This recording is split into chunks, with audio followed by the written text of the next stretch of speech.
तो आला, त्यानं पाहिलं आणि तो जिंकला. हे केवळ चित्रपटातले डायलॉग नाही आहेत किंवा कुठल्या पुस्तकातील वाक्य नाही आहे.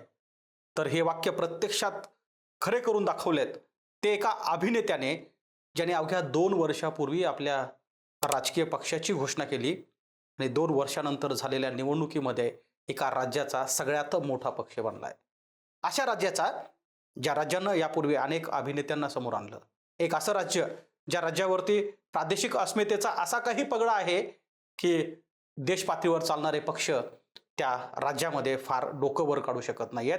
अशा राज्यामध्ये 2 वर्षापूर्वी एक अभिनेता येतो, लोकांमध्ये उतरतो आणि सांगतो की मी आता इथून पुढे अभिनय करणार नाहीये. माझे सगळे चित्रपट आता मी आटपून लवकरच तुमच्यात उतरणार आहे आणि इथून पुढचं सगळं आयुष्य हे राजकारणामध्ये घालणार आहे. असं म्हणताच की लोक पुढे येतात, त्याला स्वीकारतात. शेकडोची गर्दी हजारावर जाते, हजाराची गर्दी लाखोवर जाते आणि देशातल्या सगळ्यात मोठ्या उच्चांकी आकडा गाठणाऱ्या सभेमध्ये त्याच्या सभेचा उल्लेख करावा लागतो. असा एक नेता, त्याचं नाव आहे विजय थलपती. का तर मी कुठल्याही अभिनेत्याची स्टोरी सांगण्यासाठी तुमच्या समोर नाही आहे. अभिनेत्याचा नेता कसा झाला आणि जो कालावधी आहे ना, तो इतका कमी आहे की अवघं 2 वर्ष. काय झालं या 2 वर्षामध्ये? विजय थलपती नावाचा एक नेता तमिळनाडूमधून कसा पुढे आला, त्याचा प्रवास कसा झाला आणि या प्रवासावर बोलण्यासाठी मी आज तुमच्या समोर आहे. आजच्या कट टू कट या व्यक्तिविशेष भागामध्ये तुमचं स्वागत. नमस्कार, मी गोविंद शेळके आणि तुम्ही बघताय कट टू कट. खरं तर 5 राज्याच्या या निकाल लागल्यानंतर अनेक धक्कादायक निकाल आले, काही रोमांचकारी निकाल आले, किंबहुना काही निकाल हे इतिहासामध्ये अजरामर झाले. कारण प्रत्येक राज्यामध्ये घडलेल्या घटना इतक्या मोठ्या होत्या की पश्चिम बंगालमध्ये एकीकडे भारतीय जनता पार्टी इतिहासात पहिल्यांदा सत्तेत येत होती.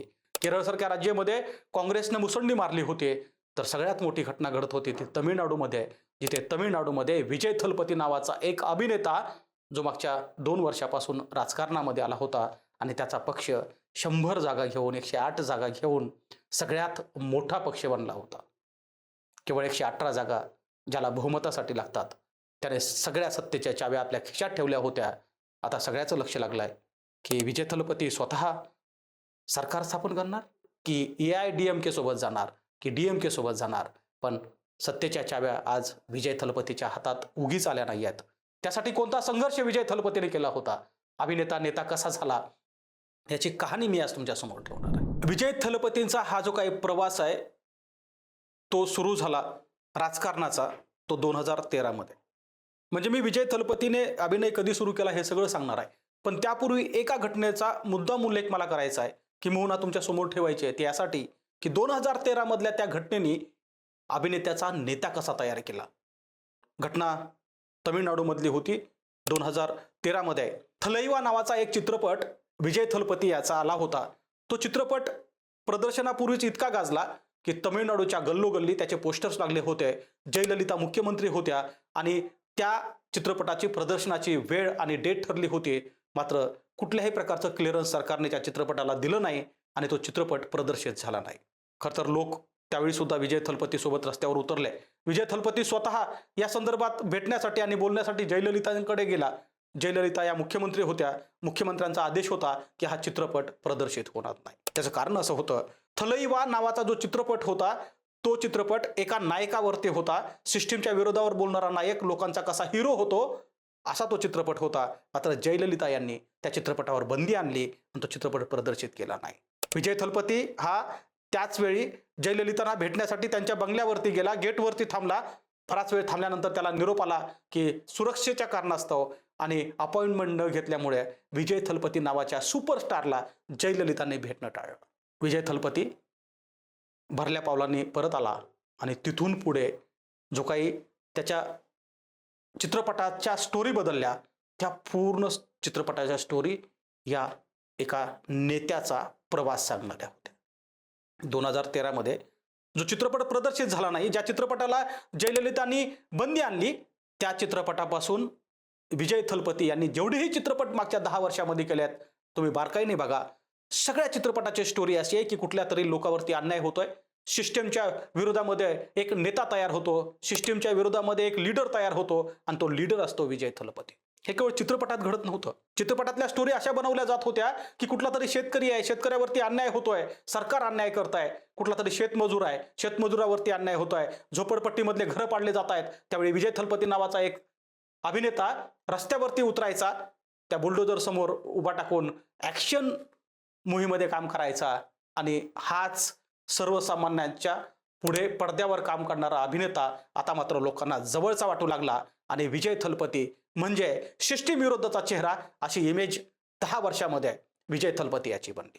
खरं तर ज्या जयललिताचं बॅकग्राऊंड आपल्याला माहित आहे की त्या चित्रपटातून आल्या. केवळ जयललिताच नाही तर AIADMKचे अगदी MGR म्हणून जे प्रसिद्ध होते, त्या MGR पासून अभिनेत्याचा नेता कसा होतो हे तमिळनाडूनं फार जवळून बघितलं आहे. पण जे MGRने मिळवलं त्याहीपेक्षा मोठं विजय थलपती यांनी मिळवलं. MGR हा देशातला पहिला अभिनेता होता ज्याने नेता म्हणून प्रवास सुरू केला होता आणि तमिळनाडू सारख्या राज्याचा तब्बल 3 वेळा मुख्यमंत्री राहिला. म्हणूनच आज तमिळनाडूमध्ये ज्युनियर MGR म्हणून विजय थलपती याची चर्चा होते. MGRने जो संघर्ष केला, आधी DMK, त्यानंतर AIADMKची स्थापना MGRने केली आणि त्याच MGRची छबी आता लोकांना विजय थलपतीच्या रूपाने पाहायला मिळते. आणि म्हणून विजय थलपतीचा प्रवास 2013ची ती घटना, त्यानंतरचे आलेले चित्रपट असे सांगतायत की केवळ विजय थलपती नावाचा हिरो पडद्यावर असत नाही तर तो लोकांमध्ये सुद्धा तयार होऊ शकतो आणि त्यानंतरच्या काही गोष्टीकडे आपण मुद्दामून लक्ष केंद्रित केलं पाहिजे. त्यानंतरचा एक काळ होता जिथे कावेरीचं पाणी पेटलं होतं. कावेरीच्या पाण्यावरून लोकांमध्ये संघर्ष निर्माण झाला होता. कर्नाटक विरुद्ध तमिळनाडू असा तो संघर्ष अनेक महिने चालला आणि त्या संघर्षामध्ये स्वतः विजय थलपती सहभागी झाला. चष्मा घातलेला, स्वतःचा चेहरा रुमालाने झाकलेला विजय थलपती लोकात जाऊन बसला आणि त्यानं भूमिका घेतली. त्यानंतर त्याचे फोटो छापून आले, त्याच्यावरती वाद निर्माण झाला, त्याने घेतलेल्या भूमिकावर टीका करण्यात आली. मात्र विजय थलपती कायम अन्याय झालेल्या लोकांसोबतच उभा टाकल्याचं चित्र संपूर्ण तमिळनाडूनं बघितलं होतं. सुरुवातीला विजय थलपती हा ख्रिश्चन आहे, त्याच्यावर हिंदू लोकांनी आरोप केला की तो ख्रिश्चन आहे आणि म्हणून तो अशा भूमिका घेतो. तरीही विजय थलपती यांनी कोणतीही भूमिका घेतली नाही आणि म्हणून केवळ एकच चित्रपट नाही आहे. मुद्दामून मी तुम्हाला 2013च्या त्या चित्रपटाची कहाणी पुन्हा पुन्हा सांगतोय कारण त्या चित्रपटाने मुख्यमंत्र्यांनी विजय थलपती यांना साधी भेट सुद्धा नाकारली होती. तिथून या अभिनेत्यामध्ये नेता तयार व्हायचा प्रवास सुरू झाला होता. बरं, केवळ विजय थलपतीचा एकच चित्रपट नव्हता. थलैवा हा काही एक चित्रपट नव्हता की ज्या चित्रपटाच्या विरोधामध्ये सरकारने बंदी आणली होती. अलीकडच्या काळामध्ये जननायगन नावाचा एक चित्रपट आहे जो अगदी 2026ला म्हणजे याच वर्षी प्रदर्शित होणार होता. मात्र सरकारनं तोही चित्रपट बंद पाडला किंबहुना त्या चित्रपटाला आणखीही क्लिअरन्स मिळालेलं नाही आहे. अलीकडच्या काळामध्ये जननायगन नावाच्या चित्रपटाची HD कॉपी तुम्हाला इंटरनेटवर उपलब्ध होईल कारण ती कशी लीक झाली माहीत नाही. मात्र हाही चित्रपट तो सांगतोय राजकारणामधल्या एका हिरोची कहाणी आहे. राजकारणामध्ये प्रवेश करणाऱ्या एका नेत्याची ती कहाणी आहे, ज्या कहाणीवरती पुन्हा एकदा सरकारने रोख लावलाय. एकीकडे सरकार विजय थलपती यांच्या चित्रपटावर बंदी आणत होतं आणि तिकडे लोकांमध्ये मात्र विजय थलपती हिरो बनू पाहत होते. त्या हिरोचे ही कहाणी आहे. ज्यावेळी आपण बघितलं की विजय थलपतीच्या TVK पक्षाची स्थापना करण्यासाठी ज्यावेळी मोठी सभा झाली, त्या सभेमध्ये लाल आणि पिवळे झेंडे होते.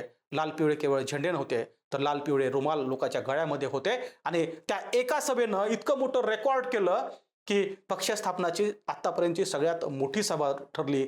आणि त्या सभेमध्ये विजय थलपती यांनी 69 चित्रपट काढणारा एक नेता लोकांसमोर येतो जो त्यावेळेस बॉक्स ऑफिसवरला सगळ्यात महागडा अभिनेता ठरतो. तोच मात्र लोकांना येऊन सांगतो की आजपासून माझं आयुष्य तुमच्यासाठी 69 चित्रपटाचा नायक आता थांबलेला असतो. जे चित्रपट चालू आहेत तेवढेच शूटिंग पूर्ण करून यापुढे मी कोणताही चित्रपट हातात घेणार नाही अशी घोषणा विजय थलपती नावाचा ज्यावेळेस अभिनेता करतो ना, त्याच वेळेस या नेत्याच्या प्रवासाची खऱ्या अर्थाने दमदार सुरुवात झालेली असते. खरं तर अलीकडच्या काळामध्ये 550-600 कोटीचं नेटवर्थ असलेला, संपत्ती असलेला हा तो अभिनेता आहे जो फोर्ब्सच्या यादीमध्ये तुम्हाला पाहायला मिळू शकतो. हे होत असताना 1 रुपयाचं कर्ज नसलेला हा अभिनेता आता मात्र लोकांसाठी किती धावून येतो याचं चित्र कदाचित आपल्याला माहित आहे की याच दरम्यान TVKच्या एका मोठ्या रोड शोमध्ये 41 लोकांचा चेंगरून मृत्यू झाला. असं म्हटलं जातं की त्या शोमध्ये जाताना 21 तास विजय थलपतीला जायला उशीर झाला आणि त्याच्यावरती मोठी टीका झाली. त्यावेळी सुद्धा प्रत्येक व्यक्तीला 20 लाख रुपयाच्या मदतीची घोषणा विजय थलपतीनं स्वतः केली.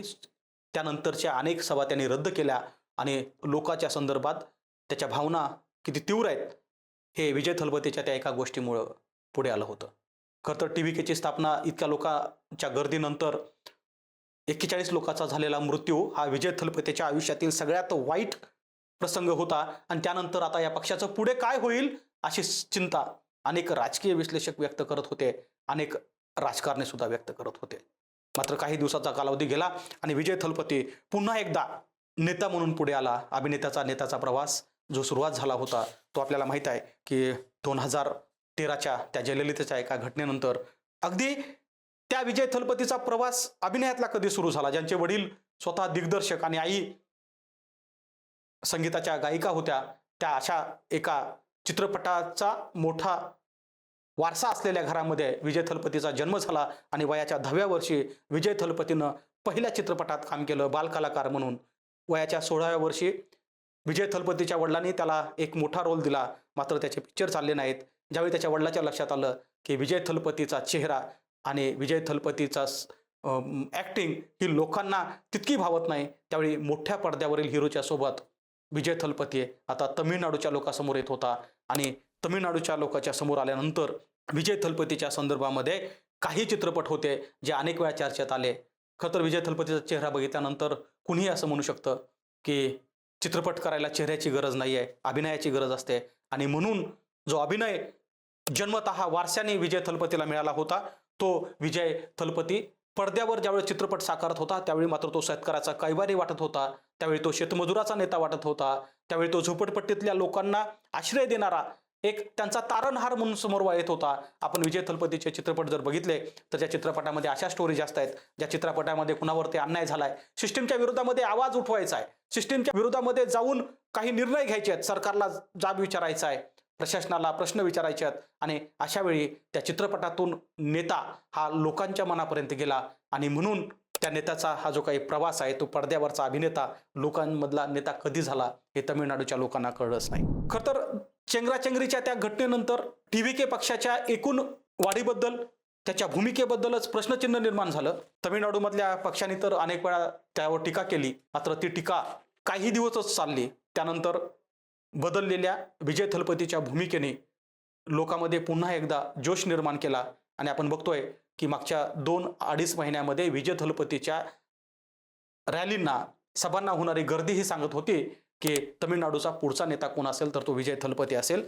विजय थलपतीच्या संदर्भामध्ये MGR यांची आठवण का केली जाते तर आज तमिळनाडूच्या निकालानंतर आपल्याला माहिती आहे की 3च पक्षामध्ये संघर्ष होता.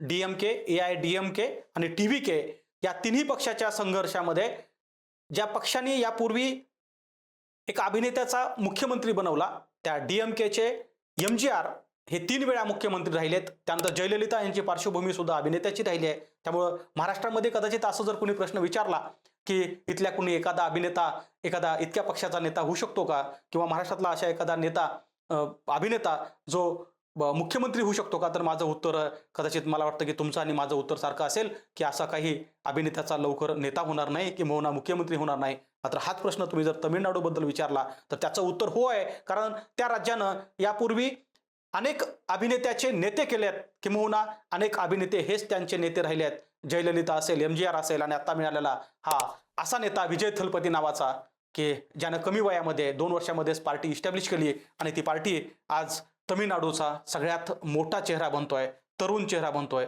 किंबहुना सत्तेच्या चाव्या या अर्थात विजय थलपती याच्या जवळ आहेत. त्या विजय थलपतीच्या जवळ आहेत ज्या विजय थलपतीच्या आधी MGRच्या नंतर अनेक अभिनेत्यांनी राजकारणामध्ये येण्याचा प्रयत्न केला. अगदी रजनीकांतपर्यंत अनेक नेते स्वतःची पार्टी घेऊन आले, स्वतःच्या पक्षाची स्थापना केली. मात्र त्यांना जे जमलं नाही ते विजय थलपती यांना जमलं, कारण विजय थलपतीने लोकांच्या हृदयाला हात घातला होता. विजय थलपती हा लोकांचा तारणहार बनत होता. पडद्यावर रोल निभावताना लोकांच्या काळजाला हात घालणारा हा अभिनेता ज्यावेळेस लोकात उतरून त्यांच्या समोर आला होता त्यावेळेस तो पडद्यापेक्षाही मोठा नेता वाटत होता. आणि म्हणूनच MGR नंतर विजय थलपती हा ज्युनियर MGR म्हणून पुढे आला. तमिळनाडूच्या इतिहासामध्ये एक असा तरुण नेता ज्याने 2 वर्षामध्ये आपल्या पक्षाची स्थापना केली आणि 2 वर्षानंतर सत्तेच्या सगळ्या चाव्या घेऊन आज तो बहुमताच्या सगळ्यात जवळ असणाऱ्या पक्षाचा नेता ठरलाय. धन्यवाद.